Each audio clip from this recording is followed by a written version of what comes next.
question. So pursuant to ARS subsection 38-431.02, notice is hereby given to the members of the commission and to the general public that at this regular meeting, the commission may vote to go into executive session, which will not be open to the public, for legal advice and discussion with the city's attorneys for legal advice on any item listed on the following agenda pursuant to ARS subsection 38-431.03 subsection A3. Item number 2 on our agenda today is roll call. I don't know why I'm in trouble with that. Roll call, and I will turn it over to Adriana to do that for us. Sounds great. Kevin Bond, Present. Eric Can you hear me? Brownfield. Yes. Can you hear us? Yes. Thank you. Oh, Okay. Eric Brownfield. Tyler Denham, Present. Kevin Dobie, Present. Karen Flores, Here. Sandy Flores, Jackie Kellogg, Here. Devonna McLaughlin, here. Moses Milazzo, Here. Corey Runge, Here. Ross Schaefer, Here. Glenn Slivers, Here. Haley Zoroya, Here. Lovely, thank you all.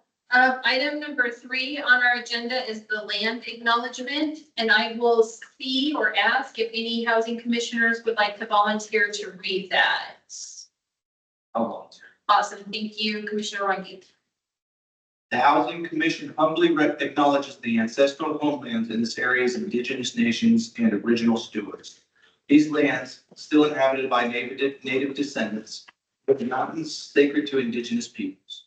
We honor them, their legacies, their traditions, and their continued contributions. We celebrate their past, present, and future generations who will forever know this place as home. Thank you very much. Item number 4 on our agenda is public comments. At this time, any member of the public may address the commission on any subject within their jurisdiction that is not scheduled before the commission on that day. Due to open meeting laws, the commission cannot discuss or act on items presented during this portion of the agenda. To address the commission on an item that is on the agenda, please wait for the chair to call for public comment at the time the item is heard. Adriana, do we have anyone for public comment today? I don't have anybody. Okay. Awesome. All right. Thank you very much. And just open it one more time. Nobody here in the room would do public comment. This is just us commissioners today and staff. All right. Item number 5 is approval of the minutes. We're looking at item 5A, which is consideration and approval of minutes for the Housing Commission meeting held on September 26, 2024. The action would be to approve the minutes from the September 26, 2024 Housing Commission meeting as presented. And I'm happy to see if anyone wants to entertain a motion. I'll motion for approval of the minutes. Awesome. I have a motion from Commissioner Runge. Is there a second? Second. Second from Commissioner Dobie. Is there any discussion, comments from anyone? Online. Okay, seeing none, I'll ask for a vote. All those in favor of approving the minutes as presented, please say aye.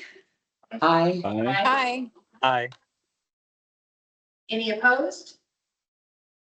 And any abstentions? Excellent. Thank you so much. The minutes are passed and approved. Item number 6, we're just blazing through today, is action and discussion items. There are none, so we'll move on to item number 7, which is general business.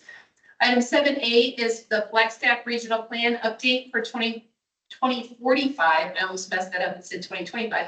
2045, and it's an informational item with time for questions and comments. And I believe I turn it over to Sarah Dector at this time. Is that right? Awesome. All right, Yes. take it away for Hi. Sarah. Hi, I'm Sarah Dector. I'm the Comprehensive and Neighborhood Planning Manager for the City Flagstaff, not to be confused with Sarah Dar, who's the normal Sarah D that you see on calls, and with whom I share secret emails because we get each other's email all the time. I am working with a team of many, many staff people, including folks at Coconino County, on the update for the Flagstaff Regional Plan. And that includes the fact that as of Sunday, we have begun the 60-day public review Hey, of the Sarah? region. Yes. I'm sorry to interrupt. We're having some glitches going on. I don't know if it's just here in our room. Is everyone online able to hear Sarah? Yes. Yes. Yes. Sarah, you want to try it again and I'll interrupt you, unfortunately, if we still have glitches. Yeah, that sounds fine. I turned off my camera in case the download speed is the source. Is this already clear or still dodgy? You were good for a second and then you clicked out, but let's try it. Hopefully we're Okay. good. Let's try it. So if not, maybe I'll have to, one of the other ways I've solved this before is if we have someone different present the slides. So if it gets dicey, I'm happy to pause and we'll try again. So I'm Sarah Dector, Comprehensive and Neighborhood Planning Manager. I'm working with all these folks, tons of folks all over the city and county to update the regional plan for the community. This plan is now out for a 60-day public review, and that's why I'm presenting to all the boards and commissions. We're back after maybe a year and a half since we last did a presentation with most of you. And then we want to run through again, what's the plan, give you an overview of what's in the housing section of the plan. I think Moses already got this experience because we've done the same presentation for the Housing Authority. But I'm happy to answer any questions too at the end and then discuss how you would like to be involved. So I want to remind people of where we are in our process map. We are at the later stages of developing the regional plan. We began about 2.5 years ago working with the community on gaining some interest in the project and having informal discussions with the community about the current plan and what could be better about it. That included coming around to all the boards and commissions and doing what we called strengths, weaknesses, and opportunities and threats assessments with the Housing Commission, among others. It also involved going to staff and talking through what we felt had gone well in the last 10 years and reviewing what we needed to have in our pocket to go forward. We also talked to the community by holding what we called snapshot webinars. Can you hear me okay? For the most part, yeah. Okay. We also had snapshot webinars where we gave people overviews of topics that we knew would be coming up in the regional plan.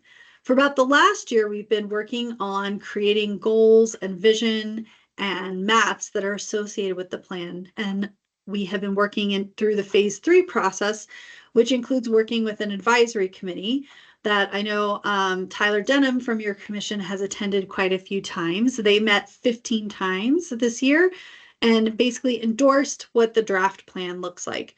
So the draft plan is just a draft. I always like to remind people of that. We still have opportunities to revise it, and it still needs to go through a completed legal review. It's had first legal review, but once we make all the final changes, it goes back through a lengthy legal review and then through an adoption process that will be kicked off with a retreat for the City Council, the Board of Supervisors, and the Planning and Zoning Commissions this spring. So I'll talk a little bit about the Regional Plan Committee. This committee started out with about 25 people and ended up with about 20 by the end. There's always some natural attrition. People have things come up and they can't keep going over a long period of time like this. But by keeping this process very concise, we were able to really get a robust engagement from many, many different parts of the community. The group that you see here and that was partially online, some people were not able to attend in person. So one person lived in Cameron, and so they weren't able to come in person every day. But this group was put together by recommendations from the elected officials and then appointed by the city and county manager to what they felt was a balanced and diverse group representing the community. These meetings have been open to board and commission members, and we've seen quite a few attend throughout the last 8, 9, 10 months. So one of the things we talked about last time we were here with the Housing Commission was how important it was that the plan move from what I called the mom and apple pie problem, where there was a little something that made everyone feel like they were getting what they wanted and it was happy, and it had ended up creating a lot of conflicting policies, to a plan that had clear priorities. And so to that effort, the committee and through our public engagement generated these 5 priorities for the plan. And really these came from public engagement. We did 3 different rounds of public engagement to build these priorities, and then the committee helped kind of shape them a little more so that they were more complete. The first one, as you can see, is very in line with the 10-year housing plan of creating more housing attainability in all of the region's neighborhoods and centers to mitigate displacement and reduce housing costs. And then also to create mixed-use, denser neighborhoods that support a variety of housing types and active transportation. These are kind of the 2 key parts of the focus of the plan priorities that are tied to housing and housing issues in the community. The plan is organized differently than the current plan is. Our current plan, if you open it, there are these topical chapters, and each one of them is full of information, and they have goals and policies.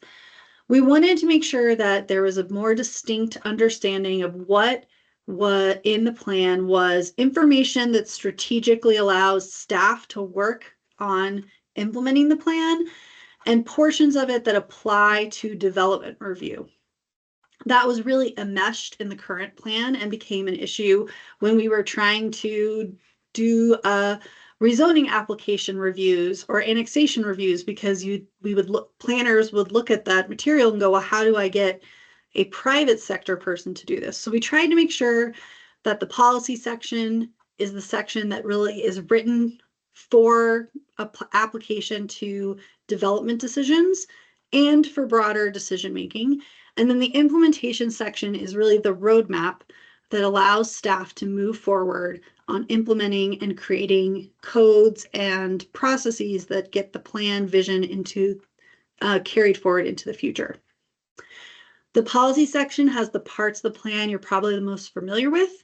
There are goals and policies and land use categories. So there's a future land use map, and it shows where in the community we would want to see increased density and intensity. Each of those categories also has some guidelines, so you get an idea of what different colors on the map essentially mean.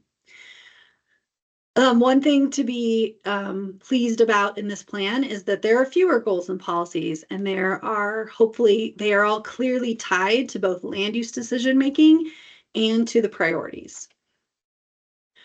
In the implementation section, we have 2 categories of information that are new, because we sort of mushed all 3 of these things into the policies in our current plan. The first one is implementation guidelines, which are assumptions or principles that guide how goals and policies can be interpreted or how they can be applied and carried forward.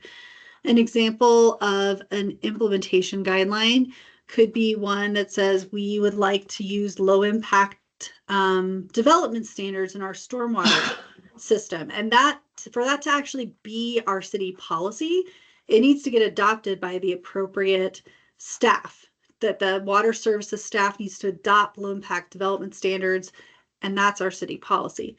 That is one of our existing city policies, but I'm just using it as an example. So implementation guidelines don't necessarily become the rules until we go through the process of actually getting them incorporated into all the right places in our city code and in our planning efforts that are more department specific.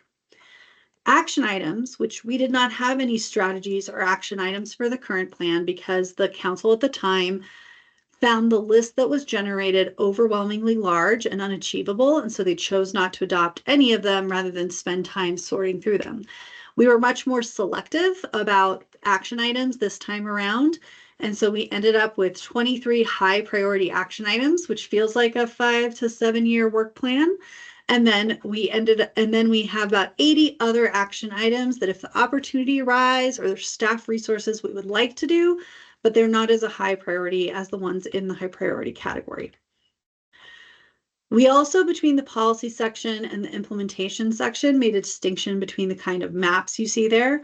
Policy maps, which you find in chapter 3 and 4 of the plan, are maps that have a geographic application or provide a place where a set of policies apply, such as where should we have future trails? What is the future land use category of this parcel? There are a lot of maps that are required in a general plan that are more informational in nature. And they don't necessarily set a policy, but if you read, say, the resource stewardship policy, and it said, protect significant natural resources, you might want to know where those are. So we do have informational maps that help you understand the where behind that information in the goals and policies. Before we jump into what's in the plan about housing, I want to talk about the wording about housing. I sent out a previous draft of the plan for a full staff review this summer. And when I opened up the document, there were 12 different ways people wanted us to talk about housing. There was, affordable housing and attainable housing and workforce housing, and there was housing for certain populations, and it just became a really big spread of information.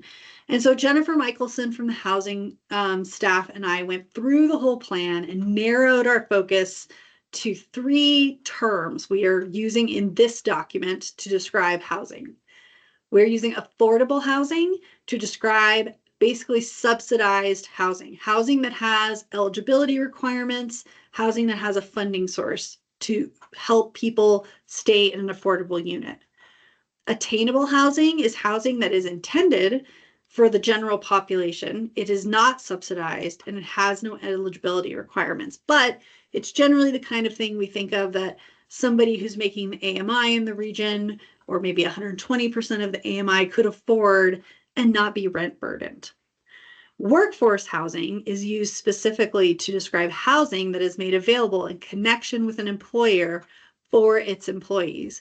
So this might be housing that is built on a site with a workforce, with an employer like a hospital or NAU or maybe Gore's campus. They might choose to build either temporary or permanent housing to help manage the housing expectations and needs of their workforce. The Forest Service, that's another good example. They have employee housing.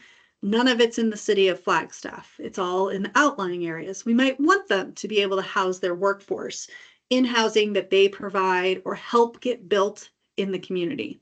So these are the 3 terms we're planning to use. Obviously, we're accepting feedback on these terms. I think the big take home for me and Jennifer is we just don't want them to spin out into so many definitions that in the future we're unsure what it means. So that one was important to share with you. You're probably the only commission I'm discussing definitions with in this level of detail.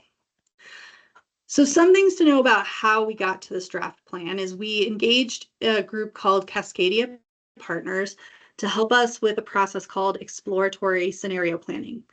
Scenarios are not the same as the plan content. They're basically what our consultant used to call crash test dummies. So ways to test ideas and see how they work and run them through a model and get some feedback. We originally put together a scenario that's in the yellow column here, and we called it business as usual. The business as usual scenario was its real assumption was we never rezone anything. We keep developing the way our current zoning code tells us we can develop. And we head into that future and follow similar patterns of how things are getting developed and what's getting financed in the community. And what we found out is that path is 54% more expensive than today by 2045. So we do not, in that future, we do not meet our affordable housing goals at all. We also found, and it's a really key and related metric, that more and more people start commuting into our region from outside the region. And remember, the region includes Donny Park, Fort Valley, Belmont, Timberline, Fernwood, Mountainair, and Kachina. So that means people are buying homes in Munds Park and Winslow and Williams and Camp Verde in order to come and live and work in Flagstaff. That starts to work against our carbon neutrality goals too. Now, we went through three models. For the preferred scenario is called scenario E because there was a B, C, and D that we took out, and they were kind of more extreme versions. And we tested them and we talked to people about them. We got a lot of feedback. The preferred scenario is a combination of those three scenarios. It kind of takes the best of from all three and tries to see if we can get even better performance out of our model and learning out of that as well. And what we did find out is there are ways we could use our anticipated growth and our development standards to reduce the cost of housing in the region. And that requires that the model told us at least that we could achieve up to 20% less expensive housing than today if we find a path that lets us head towards a future that looks pretty different than today, which is largely based on both housing diversity, so that we allow more types of housing and we have fewer exclusive single-family neighborhoods, especially in the middle of Flagstaff where we currently have existing infrastructure. And also that we allow for more attached housing, so fewer detached units overall in the region. That really started to make a huge difference on expense. And what we see from that is that's a really key metric on our carbon neutrality goals too, because if we can flip that trend and work for the next 20 years to make our housing more affordable, then people will stop moving out of the region and needing to work here. It will reduce that vehicle miles traveled that's so essential to meeting our carbon neutrality goals as a community. So I think this was worth going over with you all so you understand that these are really key findings that we took into the process of updating the plan. So our new future growth illustration, which is the map we use to determine if someone's proposed development is appropriate, looks very different now. The current one was mostly suburban, so mostly that yellow color on the map, and it did not necessarily include multiple levels of suburban or urban. It didn't include parcel specific information. It was really broad and kind of bubble map level work. The current draft that we've put out is parcel specific. And I'll go over a little bit what the colors are with you. These purple colors, the three of them, are urban corridor, urban center, and urban neighborhood. And you can see that these are much more centrally located in the community. They do include some of the communities where we have some concerns about displacement risk, which includes Sunnyside, Southside, Pine Knoll, Brandon, Plaza Vieja, but it also includes a broader set of central Flagstaff neighborhoods. So that is an opportunity to consider increasing the mix of housing in those communities. They also have the brown color is suburban center. So I think you'll see this is like Milton and Woodlands Village right here. This area is the Butler and 4th Street area, and then the Mall and Country Club as being locations where our higher density suburban area types might continue to be. No surprise, these are also where we have interstate interchanges. And there are a few other little brown blobs here and there, but those are the big ones. We also have two types of suburban neighborhood now. There's a high density suburban neighborhood that's really focused on housing. And there is a medium density suburban neighborhood that allows for some more single family development, but also all those attached and smaller multifamily type of units in the community, and definitely through the medium density residential. And then that pinkish color is the rural areas and rural centers. And then there's two shades of green. There is the green that's parks and open space. And then this green, the lighter color, is federal lands and working landscapes, which is a brand new color on the map. And it's a category that we recognize that state and federal lands have different jurisdiction than the city. They also have different management strategies that needed to be acknowledged as part of how we expect those areas to be managed into the future. So some state land is marked as potentially being developed in the future as suburban or urban neighborhoods, and some state land is still shown as being part of those working landscapes. Here's a closer up view of how Central Flagstaff looks right now on the proposed map. This is obviously a map we're taking comments on right now. So we would love to hear what people think about this and what they would want clarifications on in terms of both these maps and all the text associated with them in Chapter 4. When it comes to housing information specifically, there's a Chapter 5 of the plan is social and economic systems, and so that includes housing and neighborhoods and the economy and the cost of development. So that's really what that chapter is most in depth on. And these are our goals and policies right now under housing affordability. So HA is housing affordability. And you can see we not only talk about maximizing affordability of housing in every neighborhood, but we also talk about expansion of homeownership, mitigating displacement of residents, working with service providers for resources for daily needs, temporary shelter, and transitional shelter. And these are kind of three, there are two others. I didn't put everything up on every slide, but you're welcome to look at the plan and see and kind of flip through everything. But these are kind of the key ones, I think, in terms of housing affordability that we'd like your feedback on.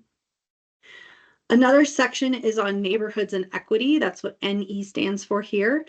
And related to housing, we also have a new policy to think about unique housing needs and emerging opportunities to work with our tribal partners.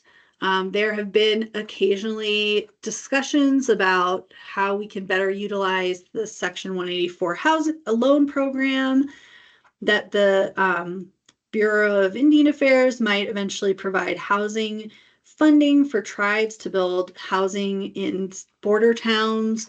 We want to make sure we're prepared for those opportunities because we recognize these needs are unique in Flagstaff and in communities like ours. We also talk about the need to really think on the development financing side from an affordability standpoint to achieve the outcome we saw is possible through exploratory scenario planning. We need to do more work on providing infrastructure support for housing production because it requires a 20% increase in our housing production, even at the same rate of growth. So really, this financing side is going to be very important, and that involves community development, that involves our management services staff. It'll definitely be the kind of conversations that involve council because we've mostly required that development pay its own way in the community. So what are the other things that we might consider for that, and where would we want to consider it? We do have a policy here that says we would support affordable and attainable housing development through additional support for infrastructure costs and reduced development standards and fees. So we want to make sure when we read this one that when we provide infrastructure funding, we're actually getting attainable, at least attainable housing out of that community investment, which I think came through pretty loud and clear through our public engagement. Implementation guidelines associated with these are talk about a couple things that I didn't want it to be too wordy of a slide, so I slimmed it down here. They talk about addressing barriers and restrictions on creating affordable housing in our planning and zoning, our zoning regulations, our building code, the fire code, the engineering code. All of those need to be freshly looked at. We've already started that process, of course, with the last CAP effort that housing and sustainability and planning have been working on, but that we expect that to be an ongoing effort that we'll be doing for quite some time. We also need to think about the creation and acquisition of affordable units so that they maintain their affordability, our partnerships and collaboration, expanding our housing programs and financial support, especially if we're going to have an influence on displacement risk, incentivizing home ownership, and making sure we are preserving rental units where they are needed in the community. On the code updates needed for cost of development, we talk about the need to better have a system for disclosing how changes to the city code will impact the cost of development. That's not something we always have done. We'll tell, or we will talk about it so qualitatively that the decisions that are made up at the end of the process sometimes take us away from the desire to maintain and manage the costs of housing. We also talk about the need to continue to work on and make sure our incentives are effective, the opportunities for public-private partnership, and that we continue to need to explore how cost recovery and cost sharing can support affordability in the community. The high priority action items associated with housing affordability in the community are to keep working on our 10-year housing plan and the last cap recommendations, to develop a comprehensive strategy on infrastructure improvements that supports our infill development needs, to create dedicated funding sources for affordable housing, tenant protection, homeowner assistance, and displacement prevention, and to revise all the codes as we discussed to meet our affordable housing and carbon neutrality goals. Some of the other chapters in the plan, besides chapter 5 that also have supporting language, are the chapter 3, which is growth and land use, talks about to make new housing, redevelopment, and infill more affordable. We want to prioritize and look at our capital improvement program to make sure that the capital improvement projects being selected are in those places where we are supporting infill and affordability. We also want to make sure that we are broadening the types of housing we're allowing in neighborhoods and prioritize the ability to have sustainable operations and resilience in our capital plan, because we know that anytime there is a risk an incident where there's flooding or fire, homes that are cost burdened for housing are at the most risk of displacement. So that's it on content. Do you have any questions before I talk more about what's happening and how people can get engaged in the process and the review? If any commission members have a comment or question, if you want to put C or Q in the chat, and that way we'll know that you want to speak up right now, that'd be great. Anyone here in the room? I had a question, Sarah. So under the high priority action items or any of the policies, are there any timelines for implementation?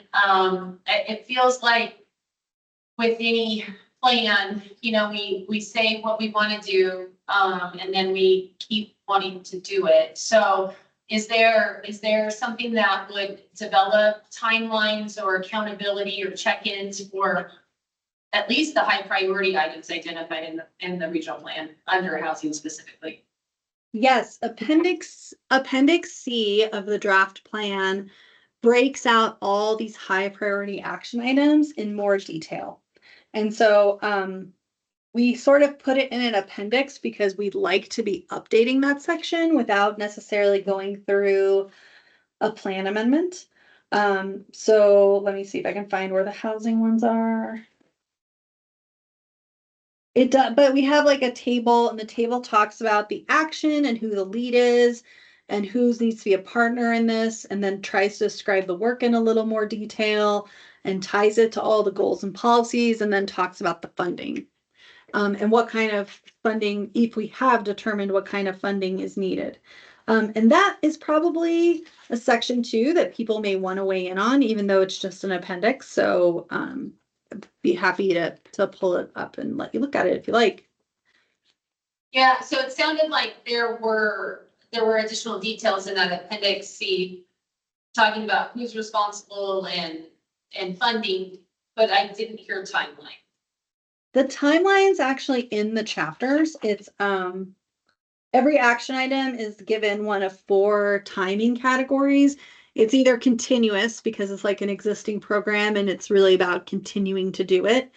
It is short-term or midterm. And chapter 2 of the plan defines short-term, midterm, and long-term. Pull up that definition. That short-term is that the project is expected to commence in the first 3 years after regional plan adoption. Midterm is expected to commence within 7 years, and long-term is 7 years or more. And then continuous are already established programs that are key to maintain or work to further in terms of plan implementation. So that actually applies to it whether or not it's a high priority. Okay. Yeah, and I did hear Commissioner Denham, you have a question? Yeah, just a quick question. Do the city staff have any preferences for how they get the feedback? like on a scale from just general thoughts, I like this idea, I don't like that idea, all the way down to redlining a draft of the document. The city staff have any preferences for how they're getting feedback? I mean, for me, I prefer not to get red lines because we are going to have, that's not necessarily how we're going to evaluate the comments.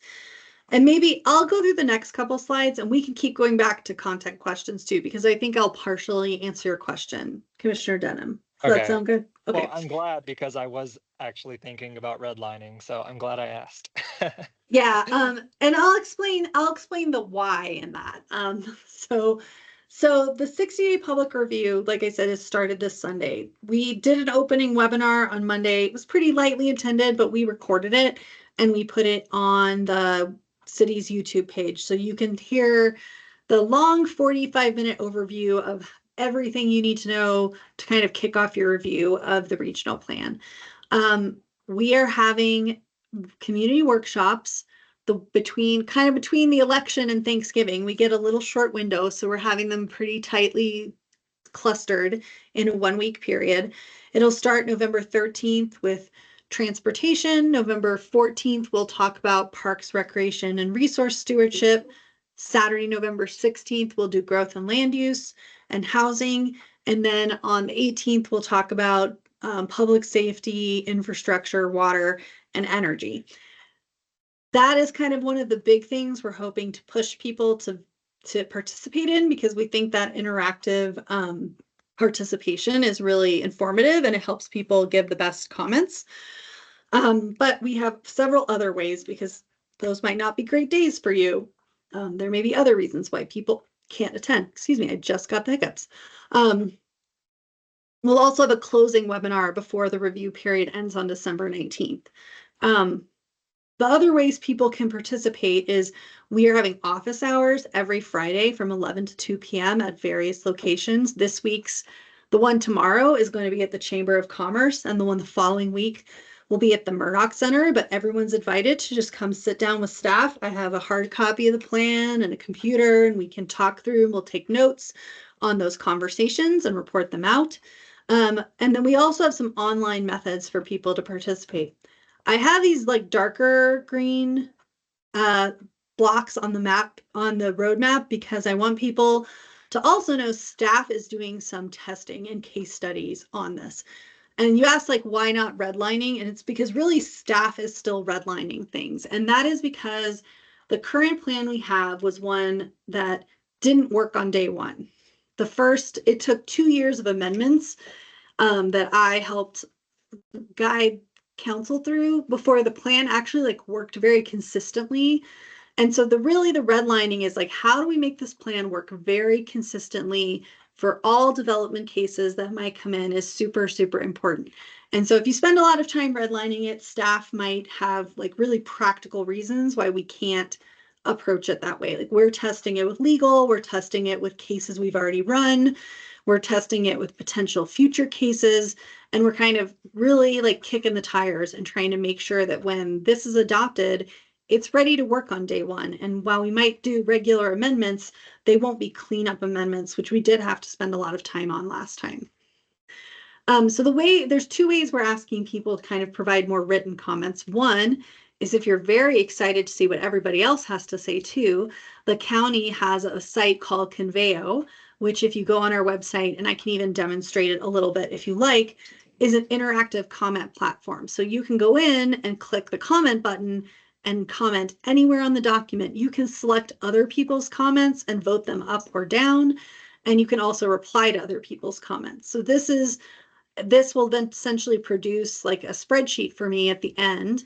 And then I would be able to look at everybody's comments and see where all the comments overlap. And then we'll go back through and look through the redlining that staff has done and incorporate them. So you can also, of course, Commissioner Denham, provide what I call it the book report method, where if you really want to write me a beautiful comment letter that says everything you think by section, I accept book reports. some people just process things that way, and the idea of putting a bunch of comment bubbles is less useful to them. So both are appreciated. After with a 60-day public review, we will analyze all these public comments. And the way we do that is we create a spreadsheet, and there's the person's comment and our response to it, so that it's very transparent, much like we did with the 10-year housing plan, exactly what we did with each comment we received. I've got my fingers crossed. I'm hoping for hundreds and hundreds of comments. So the document you see today was generated by over 1,200 internal and committee comments. I'm happy to accept a few hundred, maybe 1,000 more. Keep them coming. If we run into any big complex issues, so let's say we get comments from one group that's pointing in a direction that's completely polar opposite to the way other people are giving us comments, and it's not very easy for us to resolve. We might bring those complex issues back to the regional plan committee. They've agreed that they'd be willing to reconvene, at least some of them would be. So we might bring it back to them for further look. Then there's kind of this radio silent period where the legal team reviews everything cover to cover, and they kick the tires even harder than the planners and housing and sustainability and other staff will in the current time that we're doing testing. And then we send that document to the Board of Supervisors, City Council, and Planning and Zoning Commissions. Since the beginning of this process, we've been talking with those groups about putting this together as a retreat. So much like they do for the budget process, we would have all of these bodies meet at once for a day or two and go through everything and make sure they're really comfortable with what staff is sending them as part of public hearings. The process after that is that the city will conduct our public hearings. They need to be wrapped up by June of 2026 if we would like to be on the June of 2025 if we want to be on the November 2025 ballot, which is our objective in terms of timeline. And then during that time, Coconino County will be adopting their comprehensive plan, and then they will be ready to adopt this plan as an amendment to a new comprehensive plan. That document is actually being worked on right now. In fact, I'm reviewing the land use chapter for it this week. And Melissa Shaw, who I mentioned at the beginning of the presentation, and I are going back and forth and reviewing each other's material and making sure these two documents stay consistent so that this approach will work in terms of having two documents for the county ready to adopt back to back. So I'm happy to go back if you want me to answer any other questions, or Commissioner Denham, if you think I didn't answer the question you had before. Commissioner Denham, are you good with that Nope. answer? Yes, I'm satisfied. Thank you. Okay. I like to be really clear, because I do think I think there are a lot of processes where people send staff their comments and they just don't know what happened to them. It'll be fantastically clear exactly what we do. Sarah, now that you're on, yeah, now that you're on camera again, we're getting glitchy. So can I ask you to, sorry, go away so we can hear your lovely answers. I know Moses, Commissioner Milazzo has a question for you. Yes, thank you. Sarah, I haven't had a chance to read even the definitions, so I wanted to ask the specific definition of workforce housing. Does that create an employer-dependent housing? So if somebody's working for an employer who offers this, are they dependent on that job to keep that housing? I don't think that the way the definition is worded limits it to that. Okay, so it could be more broad than that. Right. It could be more broad than that, but it's specifically in employment areas, which I put back up what I was sharing so I could go to the map and show you this.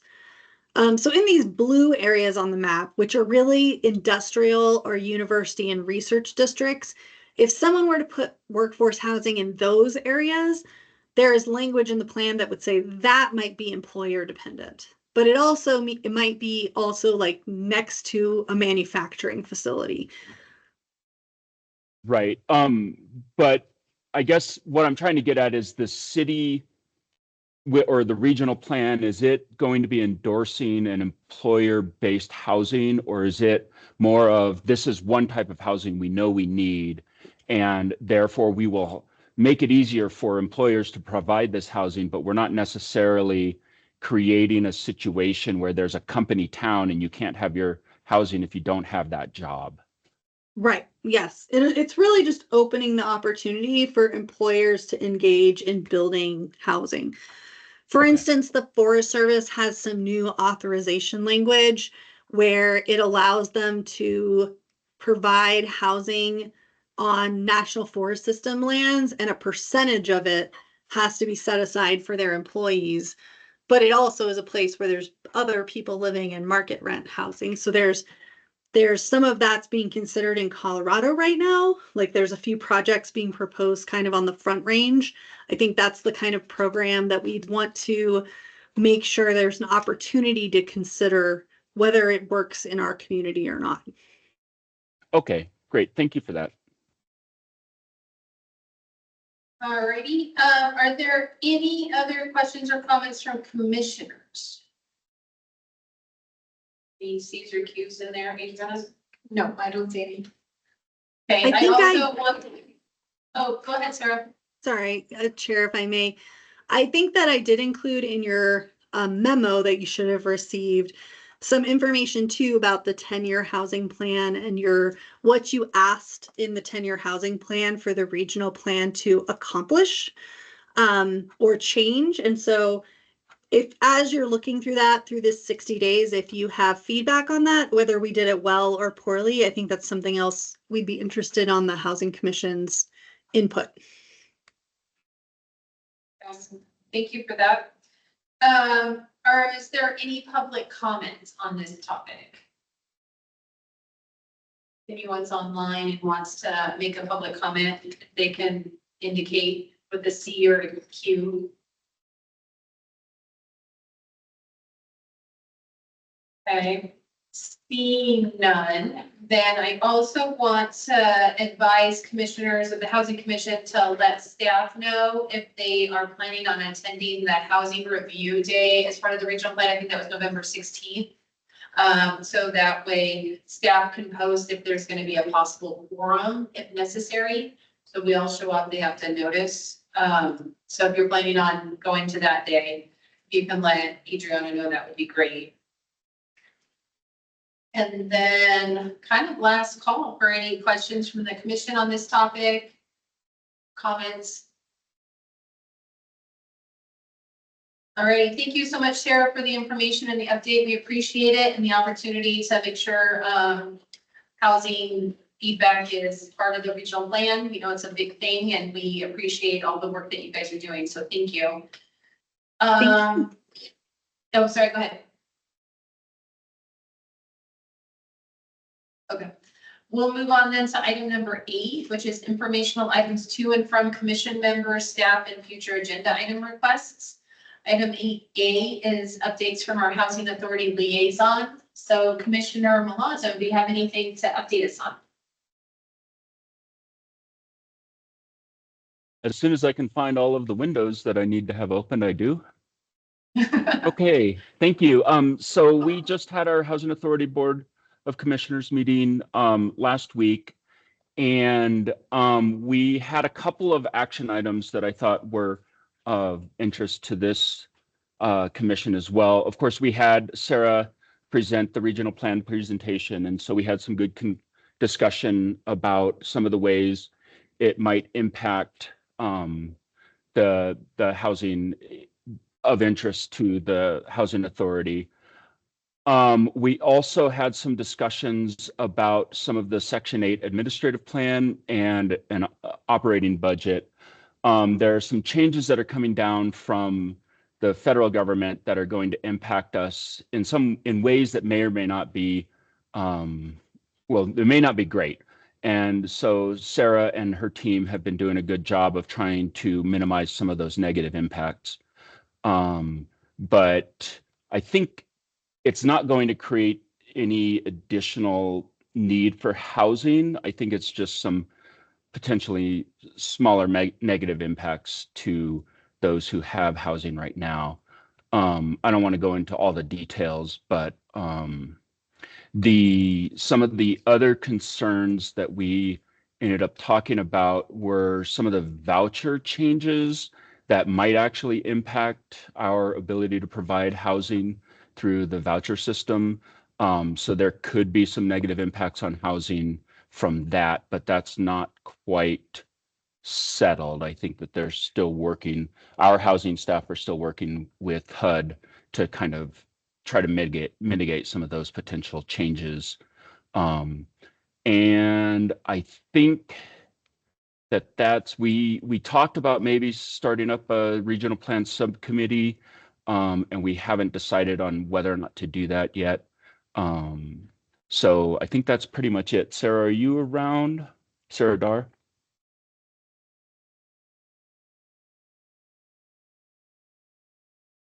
I don't, oh, I see Sarah. There she is. Did I miss anything that should have been talked about? Talking about trying to find through all the windows. I think you did a great recap of that. I really appreciate it. Thank you. All right, thank you. And I'm Thank happy you to so answer much. any questions. I'm sorry? No, I was just gonna say thank you, Commissioner Milazzo, and does anyone have any questions? So you kind of ran my mind. So, I guess I. Oh, yep, question here. Commissioner Ron, so this reduction in the subsidies, is it just a reduction in funding for the number of subsidies? Is that kind of the direction they're going, or looking at? So I think you're asking about the voucher issue, and I think Sarah can answer better, but I'm going to try, and then Sarah can correct me, so that's on public record. So one of the changes that HUD is starting to work towards is allowing or requiring that vouchers be transferable to other municipalities, whether we want that to happen or not. At least that's my understanding of it. And so what could potentially happen is somebody from, say, I don't know, a different state might apply for a voucher here and get through the process and get through the line and get that voucher and then take it to yet a third state, and we lose that voucher. And so that means we have less available housing here, at least the subsidies for that housing here. And so that's why I think it does potentially negatively impact our ability to improve housing availability and attainability here. You are Is that at least sort of accurate? You are so close, so close. The base issue underlying that is that HUD is changing the rules relative to one segment of the voucher program where we have 40 vouchers. They're called mainstream vouchers, which one would think that would be a wide population to be served. However, mainstream vouchers apply to non-elderly households with a disability. HUD, without going through a formal rulemaking process, issued a "you now shall do this." And one of the things they removed is our ability to have a local preference. The regulations grant us the ability to adopt a local preference, meaning that we can serve those households in our own community before we serve the households outside of the community. They have, via this notice, taken away our ability to do that, but we think we have found some side doors, if you will, with which to preserve the ability to serve our community first. What Moses is talking about is the ultimate threat with if we are unable to preserve local prioritization, is that we will be issuing vouchers to people from all over the place. I think we have like 700 folks on that waiting list before we get down to enough local qualified people for the number of vouchers that we have. Section 8, of course, has portability where the voucher is attached to the human, not the unit. So that human could take the voucher wherever they want. We have one fail-safe with that, which would be we could go back to requiring that you lease within our community for 12 months before you're able to do that. So we could try to preserve local benefit that way as well. This is one of those pieces that we're still working on. HUD hasn't issued the final guidance on how we do this. Our partners around the state and around the nation are also trying to work through some of the logistics of how this works and what it means. We are preparing documents for an appeal to this. which the notice doesn't, usually there's a way to say to appeal. The notice doesn't give us an appeal process, so we're just making one up.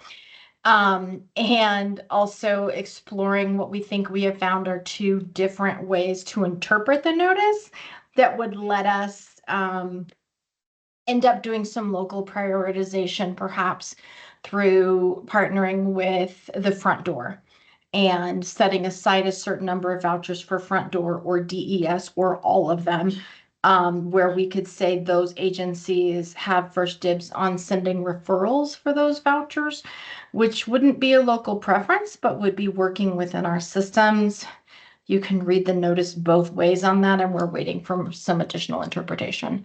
So Moses is totally correct. It is complex, and it is something that dropped out of the sky that we're working on figuring out on how to handle while preserving the greatest number of resources for our community. Thanks for clarifying, Sarah. Yes. Yes. Thank you. Sarah, just to clarify, that's only for the 40 Main Street vouchers. Everything else is still the same for every other voucher. Yep. Except for, of course, the VASH that comes through VA, the MRSOR through Guidance Center, the EHV and stability through Front Door. So But yes, those that the are- same for everything else except for those. Yeah, But those will keep operating as they're operating, it's not a change. correct. This was only, it was super narrow to mainstream. There were some changing requirements around VASH as well, and those had to go into effect immediately, but those were really more procedural, considering different, really procedural and make operating the program a little bit easier. Cool. Any other questions for Commissioner Milazzo and or Sarah? Okay, item 8B is updates from housing commissioners and other informational items. So do any fellow commissioners have anything they'd like to share? Now would be the time to put a C or Q in that comment section if you want to speak up. I've already made eye contact with the folks in the room, so you're like, not jumping up a bit, chomping up a bit. Okay, and then we'll move on then to 8C, which is updates from housing staff. So I will let y'all take it away. C, as in, oh, there's a C. Oh, it's me. Oh, okay, you have a C. Sorry. I was like, wait, a commissioner does. Okay. Go for it, Adrian. I was notified I might be the only one that has updates today, so I wanted to let you all know that Housing America Month is about to wrap up.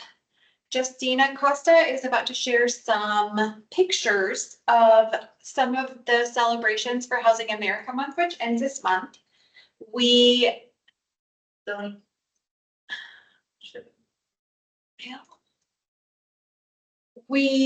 had a successful month educating the community as much as possible. We went to Friday Art Walk.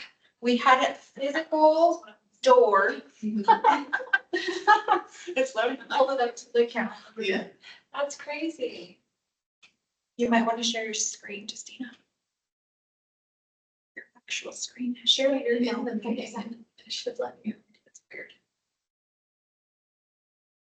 I guess to sum up, we had, we were actually in the community with this giant door on your screen now. We had a local artist, Abby Sanchez, paint one side of the door to represent what Housing America's whole concept was about. It's really cute. If Justina can find that picture. And then we had the community at First Friday Art Walk paint the other side, which is what she just had on the screen. Here's our artist with her painting, which she did very last minute. Thank goodness. And thank you, Abby Sanchez, for your beautiful work. We thought this door was going to travel, but as you can see, it was covered by the end of Friday Art Walk. So now we are going to be finding it a home.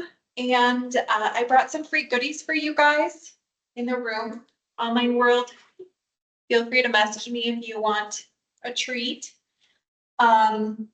with that, just in time for the end of Housing America month and the celebration, housing staff in our intern finished putting together the 23-24 year in review, which you should have received in through your email for our achievements in the fiscal year 23-24.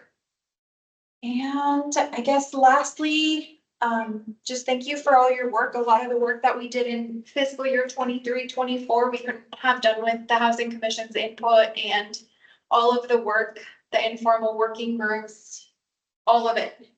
And I feel like I went from saying way too much to not saying it enough. So thank you for being a part of this. There's one last item. You also received, I'm sorry, I went a little email crazy this week. You should have received a survey to see if we could reschedule the meetings in November and December from the 4th Thursday of the month from 1 to 3 to the 3rd Thursday of the month from 1 to 3. And the reason why is because I keep asking you all to have Thanksgiving with us and have a meeting on Thanksgiving Day, and you were. So here we are trying to reschedule those meetings. So if you haven't filled out that survey, please do fill it out at your earliest convenience. And if you lost the link for whatever reason or didn't get it, let me know. That's about it. Is there? Yes, Ryan. I have one little baby update on the rental incentive bond program. There's a notice of funding availability. We are very, very close to putting out a second round of that funding. If you guys remember, we had allocated about $3.3 million to Foundation for Senior Living. We have a remaining $1.67 or so million available that we need to put out to whoever will apply. So that is very, very close. We don't have a date yet. It's a number for you, but that's what's coming up on now. Thank you. Any other staff updates? All righty, any other comments from our two commissioners before we say adieu? Adieu? Yeah. Sure. All right. Awesome. Thank you, everyone. I'll get to number 9, which is adjournment, and wish you all a very happy Halloween, and we'll see you again in November. Thanks, everybody. Thank you. Thank you. Bye. Thanks, Paul.